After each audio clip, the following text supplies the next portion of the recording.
कहा जा रहा है मीडिया में ऐसी चर्चा की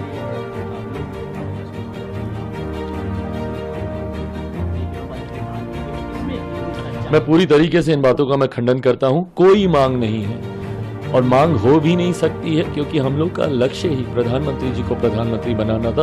उसके लिए हर एक घटक दल ने अपनी एक ईमानदार भूमिका निभाने का काम किया। ये विशेषाधिकार पूर्णतः मेरे प्रधानमंत्री जी के पास ही है कि वो अपने मंत्रिमंडल में किसको जगह देते हैं नहीं देते हैं। ऐसे में किसी घटक दल की कोई मांग नहीं है। ललन जी, संसदीय दल की बैठक कब होगी? कल जेडीयू संसदीय दल की बैठक कल सुबह 9:30 सर, ये बताइए कि मांग बिहार को रहने के लिए डिमांड क्या होता है? क्या का डिमांड होता है? सर, विशेष राज्य का दर्जा आप लोगों की मांग रही है। ललन जी, डिमांड के आधार पर हम लोग एनडीए के साथ हैं, पूरी मजबूती के साथ हैं और पूरी मजबूती के साथ एनडीए के साथ रहें। सर, विशेष राज्य का दर्जा की मांग हम लोगों की रही है पहले से। भाई, आप अपनी बात कर रहे हैं, जो बात करनी होगी वो सरकार से होगी कि आपसे होगी?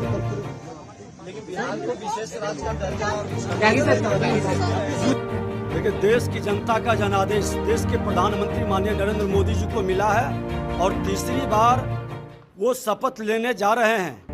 पूरे देश के अंदर प्रतिपक्ष के लोगों ने जो भ्रम की स्थिति बनाया, जो संविधान के बारे में एक गलत बयानबाजी कर करके जो संविधान को अपमानित करते, तो जो संविधान का संवैधानिक संस्था का अपमान करते हैं, संविधान के विरुद्ध कार्य करते हैं, चोर मचाए, शोर वाली हाल बनाए और एक वातावरण को भ्रमित करने का प्रयास किया। उसके बाद भी देश की जनता ने जनादेश प्रधानमंत्री जी को दिया है। सारे देश के लोगों की प्रति, सभी जनता के प्रति हम आभार और धन्यवाद देते हैं। लेकिन इस बार ऐतिहासिक निर्णय होगा और देश की जनता गौरवान्वित महसूस करेगा। हम बता दें कि कई पहलू था।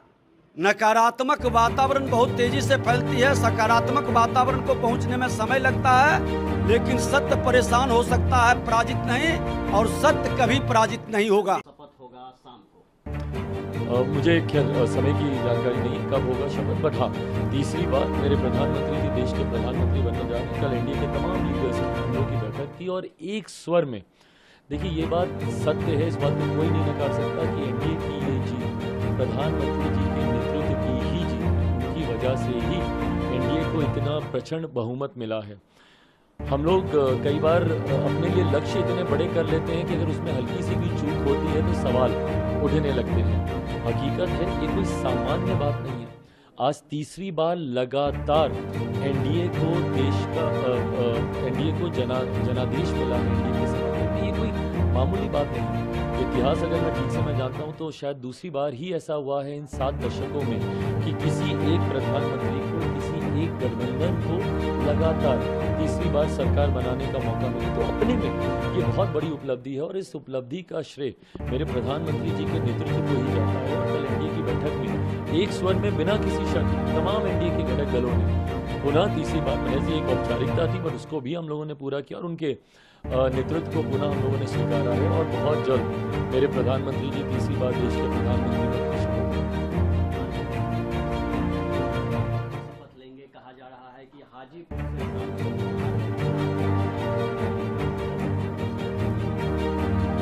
आप सब मेरा समर्पण मेरे प्रधानमंत्री जी के प्रति जानते हैं। जीवन के कठिन दौर में था, चुनाव प्रचार में था, किसी भी भूमिका में था, मेरा लक्ष्य स्पष्ट था। लक्ष्य मेरे प्रधानमंत्री जी को तीसरी बार देश का प्रधानमंत्री बनाना था। आज मेरे लिए सबसे बड़े उत्साह की बात यही है कि इस लक्ष्य को हम लोग पूरा कर रहे हैं। मेरे प्रधानमंत्री तीसरी बार देश के प्रधानमंत्री बनने जा रहे हैं। इस बात का उत्साह मुझ, मेरे पार्टी के हर एक सांसद, हर एक नेता, हर एक कार्यकर्ता और एनडीए के हर एक कार्यकर्ता में इस बात का उत्साह है। कौन अब सरकार में आता है, नहीं आता है, कौन मंत्री बनता है, नहीं बनता है, ये किसी भी घटक दल की प्राथमिकताओं में नहीं है। मैं कई बार मीडिया चैनल पे सुनता हूँ कि इसने ये मांग की, वो मांग की, किसी ने नहीं। कल एनडीए की बैठक में सिर्फ हम लोगों ने प्रधानमंत्री जी के नेतृत्व को पुनः स्वीकारते हुए औपचारिकता हम लोगों ने निभाई है। प्रधानमंत्री जी प्रधानमंत्री बने, इस बात की तत्परता हो सकती है।